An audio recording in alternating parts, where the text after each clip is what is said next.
시간 우리 주신 말씀 앞에 믿음의 고백으로 나가도록 하겠습니다. 하나님은 나를 사랑하신다. 하나님은 내 인생에 크고 비밀한 계획을 가지고 계신다. 하나님 오늘도 나와 동행하셔서 그 계획을 이루어 주신다. 아멘. 그렇게 될 줄을 믿습니다. 아멘. 예수님께서 이 땅에서 3년의 공생애를 보내실 때 예수님 주변에는 참으로 많은 사람들이 존재했습니다. 예수님의 인기는 남자만 5천 명이나 헤아릴 사람들이 광야에서 3일을 머물면서 예수님의 말씀을 듣는 장면에서 정점을 찍게 됩니다. 상식적으로 오직 예수님의 말씀만을 듣기 위해서 3일이나 광야에 머무는 사람이 5천 명이나 되었다는 것은 예수님에 대한 관심과 예수님을 향한 신뢰가 얼마나 깊었는지를 그대로 보여줍니다. 근데 예수님은 자신의 주변에 몰려드는 모든 사람들을 그분의 제자로 부르시지 않았습니다. 성경은 예수님 주변에 있었던 사람들을 정확하게 군중과 제자로 구분하고 있기 때문입니다. 군중과 제자의 차이는 예수님에 대한 관심에서 벌어지지는 않습니다. 군중과 제자는 모두 다 예수님에게 관심을 가지고 있었고, 심지어 군중들은 3일이나 광야에서 머물면서 예수님의 말씀을 듣는 일에 헌신도 하였기 때문입니다. 다만 군중과 제자의 가장 큰 차이는 예수님의 요구에 대해서 어떻게 반응하는가에 대한 차이로 벌어집니다. 예수님 제자들에게 두 가지를 요구하십니다. 자기 부인과 십자가를 요구하였고, 군중은 이것을 따라갈 마음이 없고 제자만 이 길을 걸어가게 됩니다. 군중은 예수님에게 관심을 가졌기 때문에 말씀을 듣는 것까지는 하지만 예수님의 요구를 따라서 자기 생각을 내려놓고 예수님을 쫓아가는 길에서 만나는 고난을 기꺼이 맞아들일 생각을 하고 있지 않습니다. 오직 제자만 자기 생각을 기꺼이 내려놓고 주님이 걸어가신 그 길을 기꺼이 따라가는 존재가 되는 것입니다. 오늘 우리가 살펴보려고 하는 말씀은 예수님의 길을 따라가는 제자들이 이 땅에서 어떤 삶의 모습으로 살아야 되는가에 대한 교훈을 담고 있습니다. 예수님은 구원을 받아 하나님의 사람으로 또 예수님의 제자로 사는 성도가 선택해야 될 삶에 대해서 이렇게 교훈을 합니다. 13절 14절입니다. 좁은 문으로 들어가라. 멸망으로 인도하는 문은 크고 그 길이 넓어 그리로 들어가는 자가 많고 생명으로 인도하는 문은 좁고 길이 협착하여 찾는 자가 적음이니라. 예수님이 말씀하시는 천국 백성으로 이 땅으로 살아가는 성도 앞에는 두 개의 문이 있다고 합니다. 하나의 문은 생명으로 인도하는 좁은 문이고 또 하나의 문은 멸망으로 인도하는 넓은 문입니다.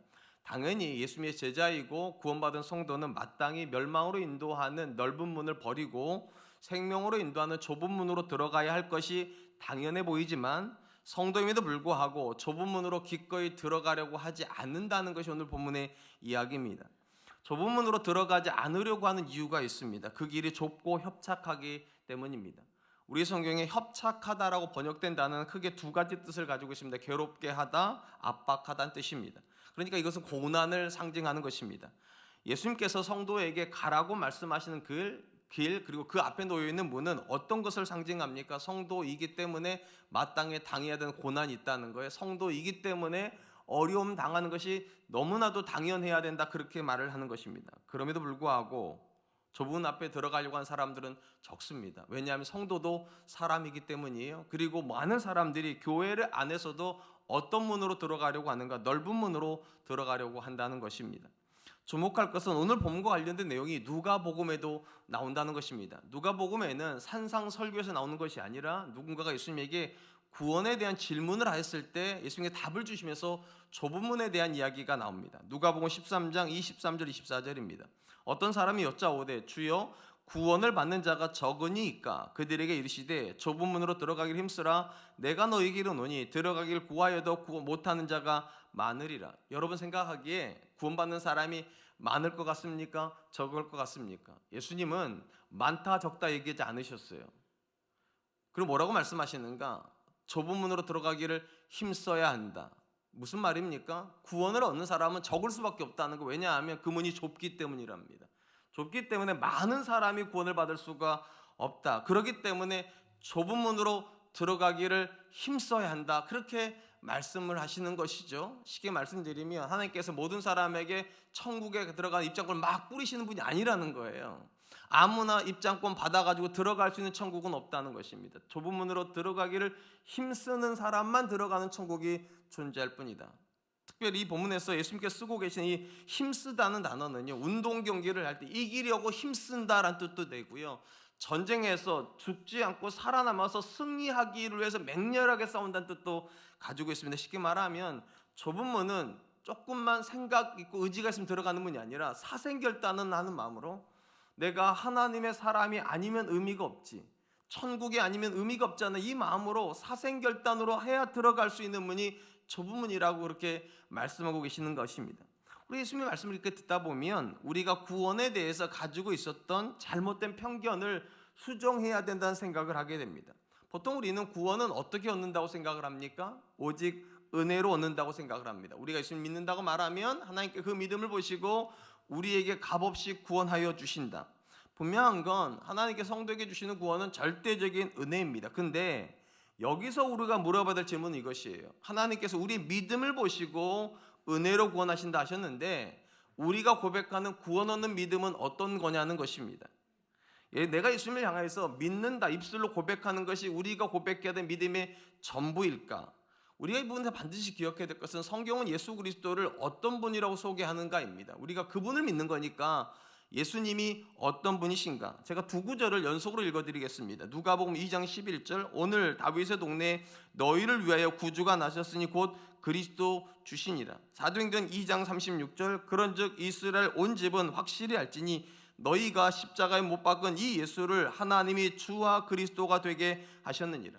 누가복음에서 예수님의 탄생을 이야기를 하면서 누가는 하나님의 아들이신 예수님을 그리스도와 주라고 설명을 하고 있고요. 사도행전에서는 사도 베드로가 유대인들에게 복음을 설명하면서 하나님께서 예수님을 주와 그리스도로 삼으셨다. 그러니까 누가복음과 사도행전에서 예수님에 대해서 고백하고 있는 건 두 가지 고백입니다. 예수님은 그리스도이시고 예수님은 주가 되신다.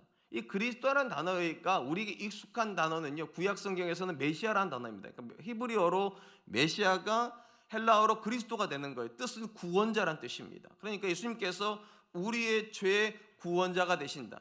그 다음에 나오는 주라고 한 단어는 주인이란 뜻입니다. 예수님께서 우리 인생의 주인이 되신다. 당연히 누군가가 예수님을 믿어서 구원을 얻는다 할 때 이 믿음은 두 가지 고백을 함축하고 있는 거예요. 오직 예수님을 통해서만 우리가 죄 용서를 받는다. 그리고 그 예수님께서 이제는 내 인생의 주인이 되신다. 이 고백을 우리가 주님께 드릴 때 우리가 믿음을 고백했다고 하는 것이고, 그 믿음을 보시고 하나님께서 오직 은혜로 구원을 주시는 것입니다. 그런 점에서 여러분, 여기서 우리가 반드시 기억할 것이 있어요. 은혜가 우리가 아무것도 안 하는 걸 포함하는 게 아니에요. 우리는 아무것도 안 했는데 하나님께서 우리에게 구원의 은혜를 주셨다. 그게 아니라는 거죠. 이 은혜는요, 강권함이 있어요. 은혜의 강권함을 받으면 그 사람은 어떻게 삽니까? 이전에 자기 삶을 내려놓고 자기 부인을 하고 이제는 그리스도를 쫓아가는 삶을 자연스럽게 살게 돼요. 그것이 주에 대한 고백이에요. 그러니까 구주와 주님은 떨어져 있는 고백이 아니에요. 이 두 가지를 묶고 있는 고백이 은혜의 고백이기 때문에 은혜로 구원을 얻는다고 그러는 것이고, 은혜가 내 삶에 임했는지를 어떻게 알게 되는가? 순종으로 하는 거예요. 은혜 받은 사람이 순종하고 순종하는 사람이 예수님을 주인이라 그렇게 고백하는 것입니다. 그런 점에서 다시 한번 기억하세요. 구원은 절대적인 은혜예요. 근데 이 은혜가 내 삶에 임했는지 어떻게 확인한다고요? 예수님이 내 인생의 주인이 되셨는지를 보면 안다는 거예요.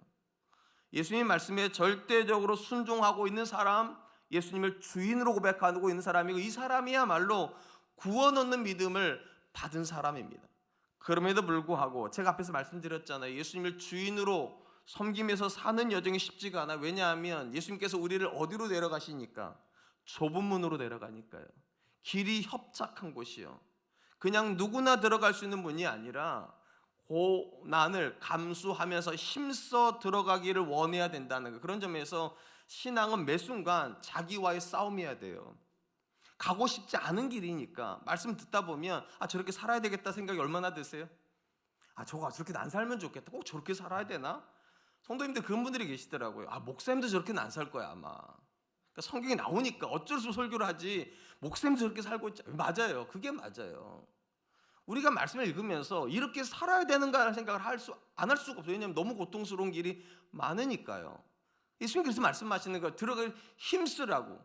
그냥 가만히 있으면 들어가지는 문이 아니라는 거예요. 자기랑 싸워야 들어갈 수 있는 문이다. 왜냐하면 그 길에만 생명이 있대잖아요. 이 말씀대로 키우는 자녀만이 하나님이 기뻐하신 자녀가 되고 이 말씀대로 세워지는 가정만이 하나님이 기뻐하시는 가정이 되고 하나님 말씀대로 하는 사업만이 하나님의 영광을 드러낸다잖아요. 가만히 있는데 잘 되는 거 없다는 거예요. 가만히 있는데 하나님 기뻐하시는 그런 가정 어떻게 나오냐는 거예요. 들어가기를 힘써야 한다. 가기 싫고 하기 싫지만 힘들고 불편하지만 그 길에만 생명이 있다는 이 믿음이 성도로 하여금 어디로 가게 하는가? 넓은 문이 아니라 좁은 문으로 들어가게 한다. 사랑하는 성도 여러분, 예수님께서 자신을 따르겠다고 고백하는 제자들에게 요구하셨던 건 딱 두 가지예요. 자기를 부인하고 십자가를 지고 나를 따라라. 자기 부인은 어떤 고백입니까? 자기 생각을 내려놓는 거예요. 지금까지는 나는 이렇게 생각을 했고 이것이 옳다고 생각했지만 하나님 말씀 앞에서 내 생각을 내려놓습니다.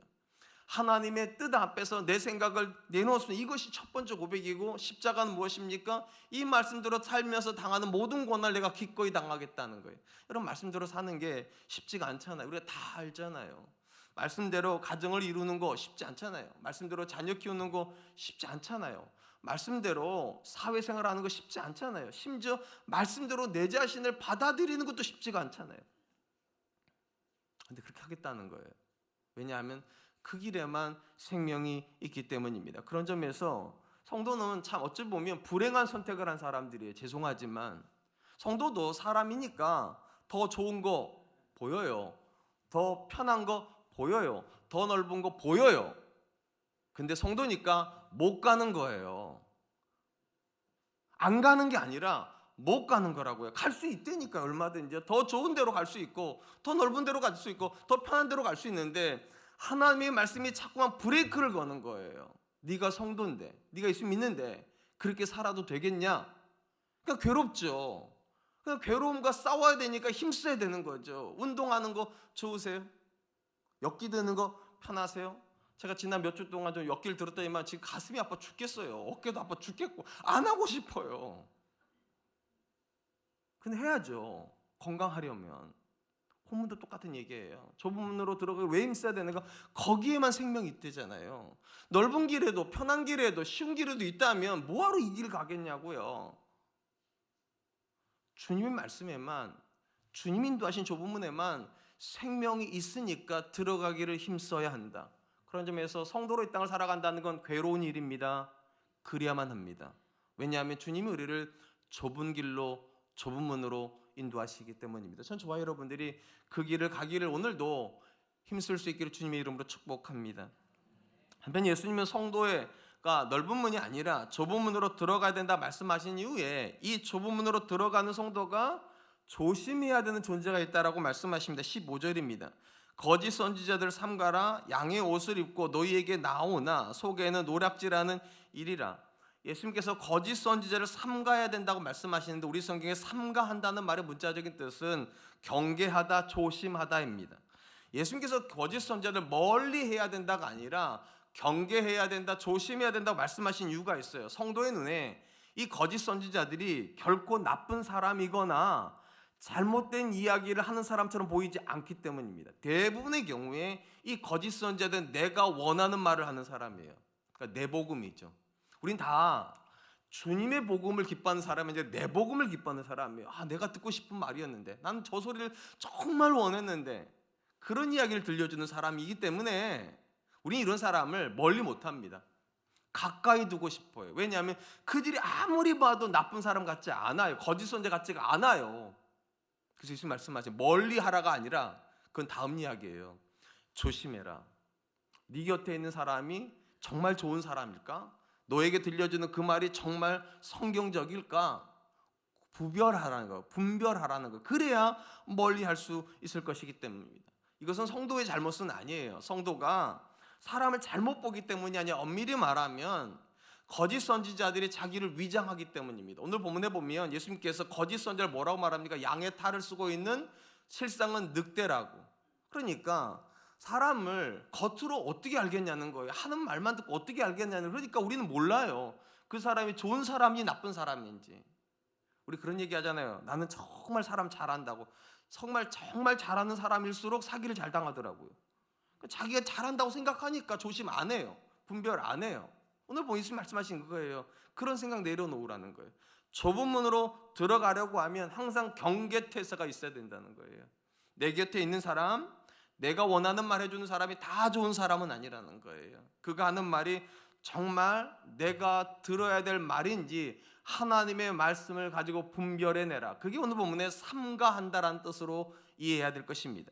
우리는 흔히 성도를 그릇된 길로 인도하는 사람들이 교회 바깥에 있을 거라고 생각을 합니다. 맞아요. 교회 바깥에 있는 사람들도 상당히 많은 경우에 우리를 잘못된 길, 그러니까 신앙 바깥의 길로 가도록 유혹을 합니다. 그들이 하는 방식이 무엇입니까? 신앙을 가진 사람들을 어리석은 사람 취급을 하고 심지어 하나님께 헌신하는 사람들을 무식한 사람인 것처럼, 생각이 없기 때문에 그런 행동을 하는 사람인 것처럼 치부를 해요. 그리고 이런 말 듣다 보면 신앙 갖는 게 좀 부끄러울 수도 있어요. 그냥 친구들이랑 쉽게 말하면 좀 유능한다든지 성공했다든지 좀 알아주는 사람들이 신앙에서 폄하할 때 내가 예수 믿는다 말하는 게 참 쉽지가 않고 때로는 예수 믿는 게 부끄럽게 느껴질 수도 있어요. 그래서 신앙을 버리는 사람이 혹 나올 수는 있습니다. 제가 이렇게 말씀드리면 혹 나올 수 있다고. 그런 일이 그렇게 많지는 않아요. 왜냐하면 대부분의 경우 이렇게 생각을 합니다. 저 사람이 교회를 모르니까 저런 얘기하지, 예수를 모르니까 저런 얘기하지, 신앙을 모르니까 저런 얘기하지, 모르는데 저런 얘기한다고. 그러니까 우리가 모르는 사람이 하는 말이기 때문에 얼마든지 무시할 수가 있습니다. 그렇기 때문에 교회 바깥에서 우리를 유혹하는 사람 때문에 넘어지는 사람은 그렇게 많지가 않아요. 교회를 다닌 지 얼마 안 되는 사람이면 모를까, 교회를 어느 정도만 다녀보고 말씀에 대해서, 은혜에 대해서 조금이라도 생각이 있으면 우리는 그런 사람을 경계할 수 있습니다. 몰라서 그래.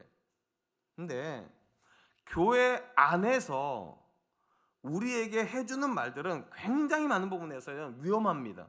왜냐하면 같이 교회 안에 있기 때문에요. 그 사람의 말이 틀릴 거라고 우리는 생각을 안 해요. 왜냐하면 교회를 다니고 있기 때문에. 특별히 오늘 본문에서 예수님께서 누구를 조심하라고 말합니까? 거짓 선지자들 조심해라. 이게 왜 중요한 말인가? 적어도 그 사람은요 선지자처럼 보인다는 거예요. 여러분, 선지자는 믿음이 좋은 사람입니까? 안 좋은 사람입니까?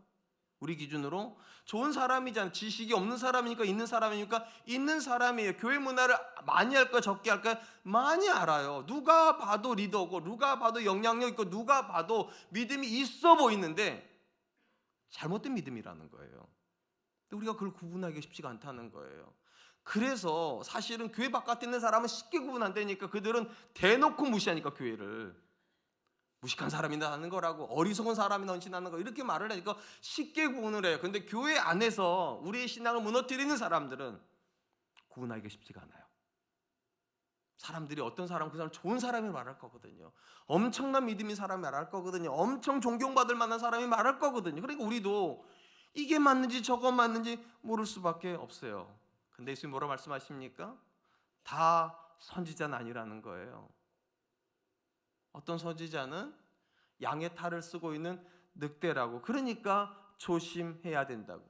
무엇보다도 여러분, 이 본문 말씀에서 거짓 선지자라는 얘기가 어디서 나왔느냐가 중요해요. 문맥적으로는 좁은 문, 넓은 문을 얘기를 한 다음에 그 다음에 나온 게 거짓 선지자예요. 그러니까 이 본문에 나오는 거짓 선지자들은 좁은 문으로 들어가야 될 성도를 어디로 데려가는 사람이라는 겁니까?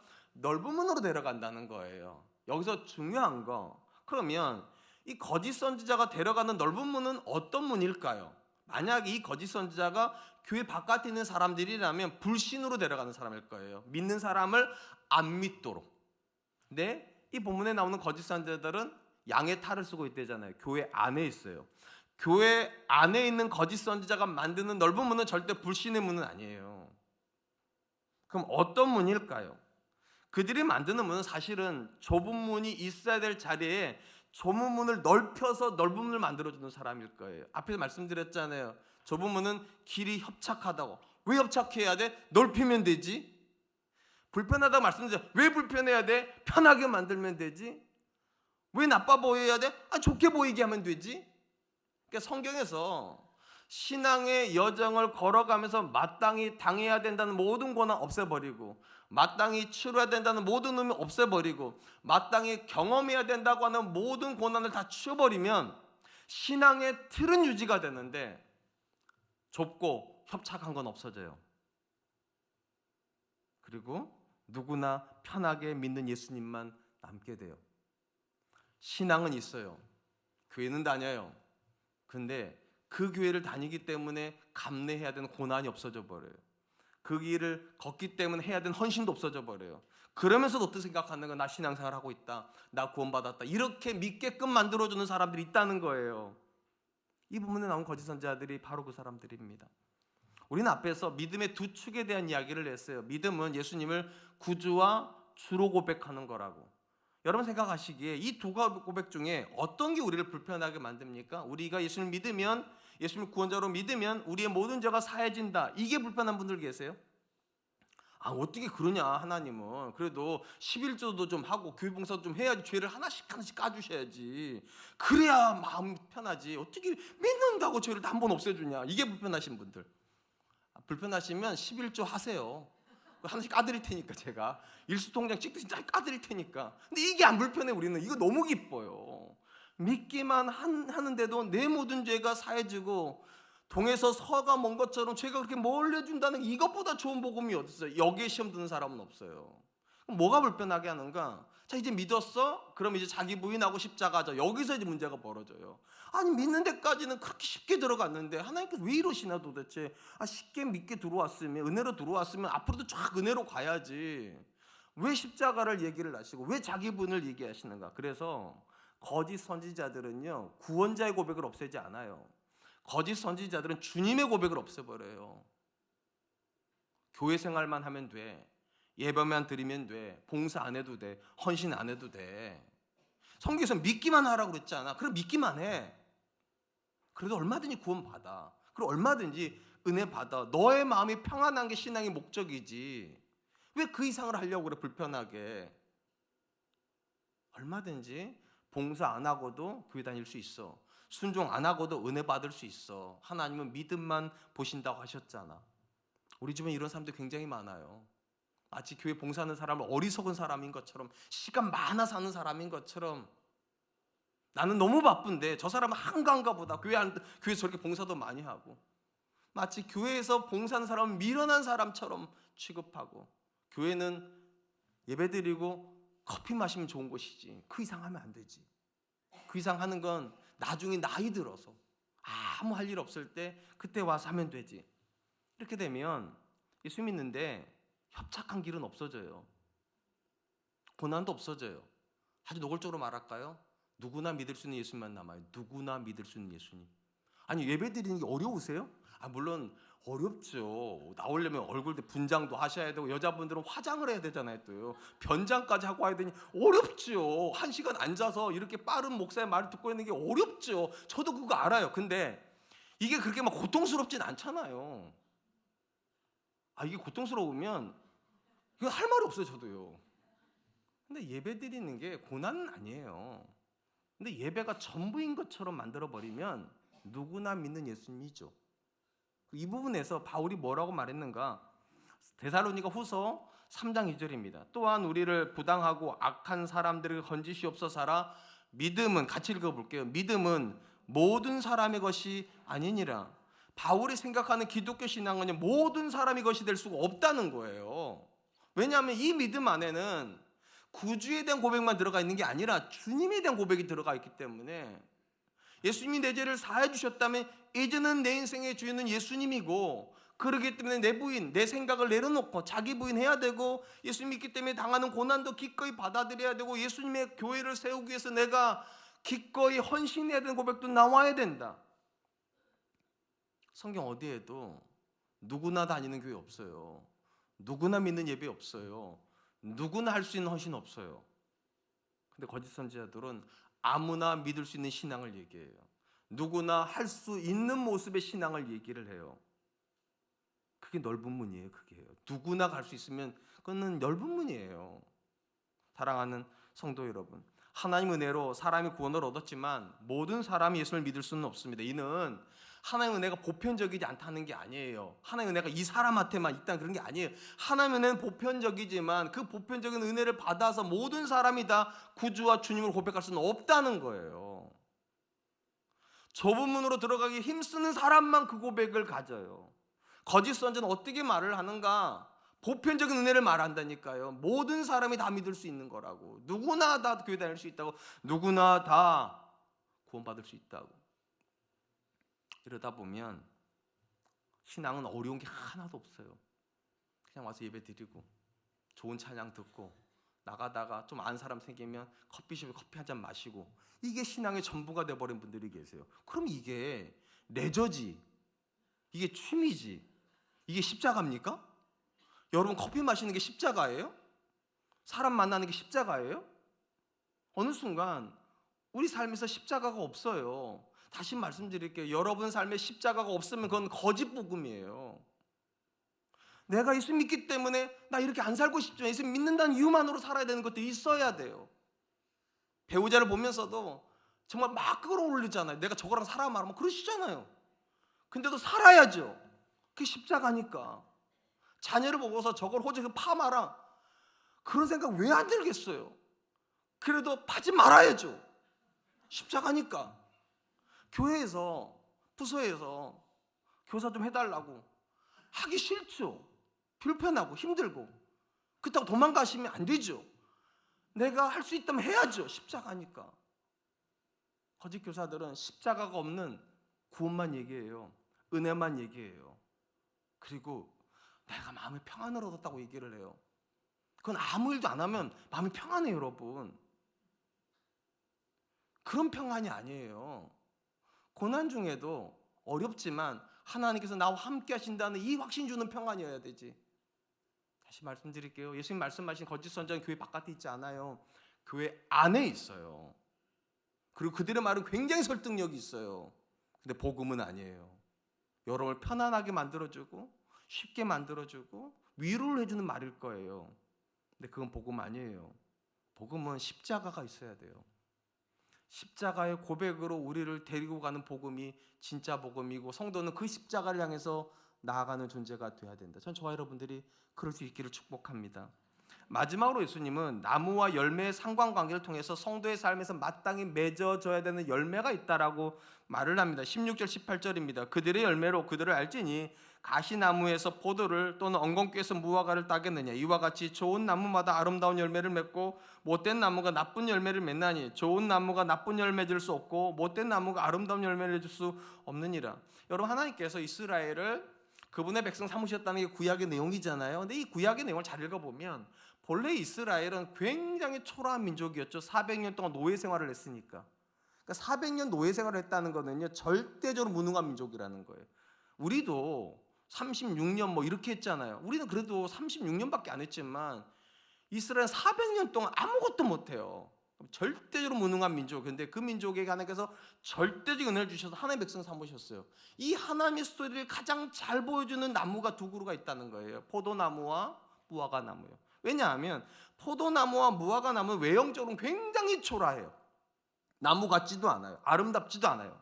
마치 이스라엘과 같아요. 근데 그 열매는 말로 할 수 없이 달아요. 포도의 열매 말로 할 수 없이 달고 무화과 열매 말로 할 수 없이 달아요. 그렇기 때문에 이 두 그루가 구약 안에서는 이스라엘 상징하는 나무로 나와요. 포도나무 이스라엘이에요.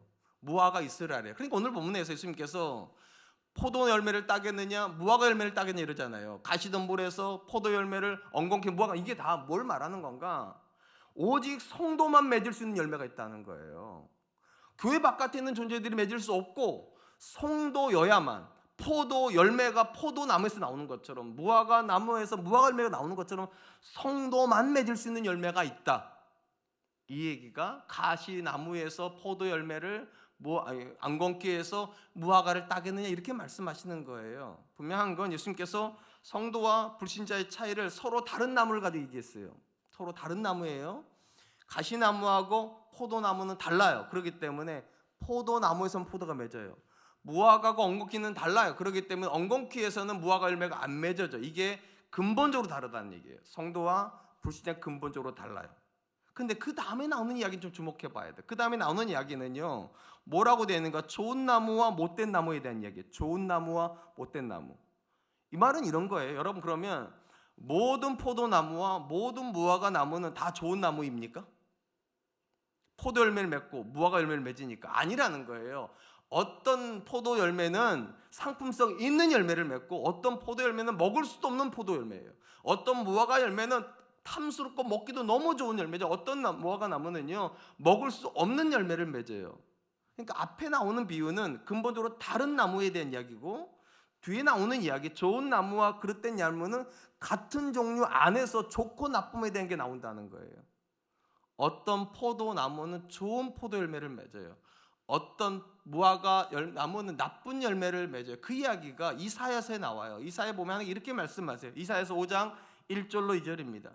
나는 내가 사랑하는 자를 위하여 노래하되 내가 사랑하는 자의 포도원을 노래하리라. 내가 사랑하는 자에게 포도원이 있으며 심히 기름진 사내로다. 땅을 파서 돌을 제하고 극상품 포도나무를 심었도다. 그 중에 망대를 세웠고 또 그 안에 술틀을 팠도다. 좋은 포도 맺기를 바랐더니 들포도를 맺었도다. 하나님이 이스라엘 역사를요, 포도나무 이야기를 하시는 거예요. 하나님께서 농장을 갖고 있었다. 그러니까 이스라엘 민족을 갖고 있었다는 거. 그리고 거기에다가 극상품의 식물을 심었다고. 포도나무를. 그리고 기대를 하셨대요. 좋은 열매 맺기를. 근데 들포도가 맺어졌대요.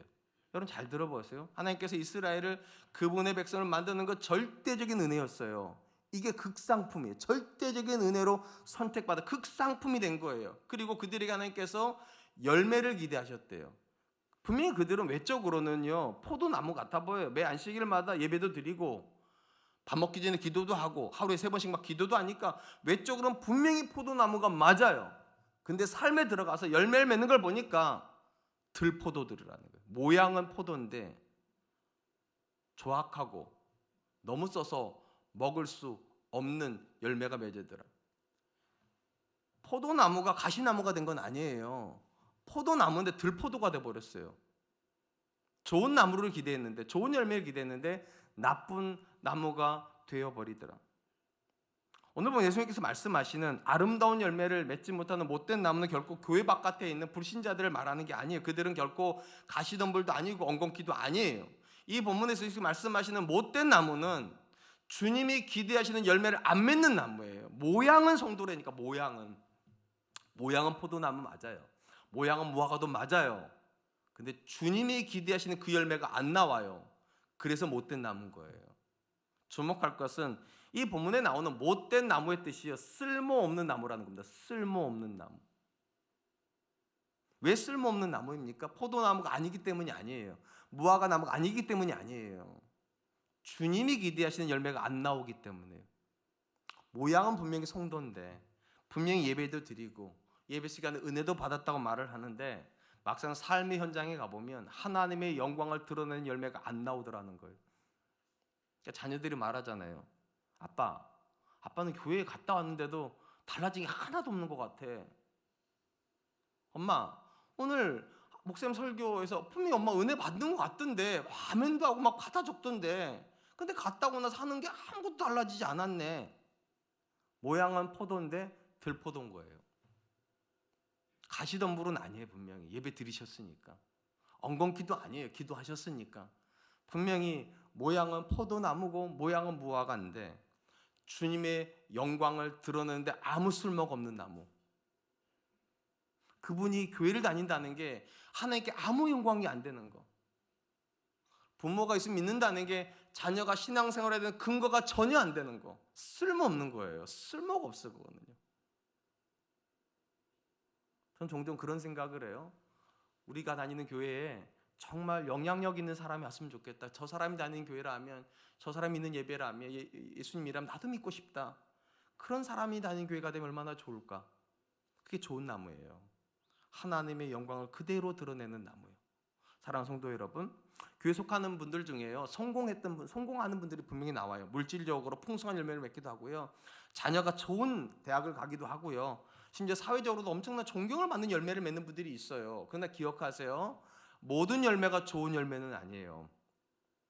모든 열매가 좋은 열매는 아니에요.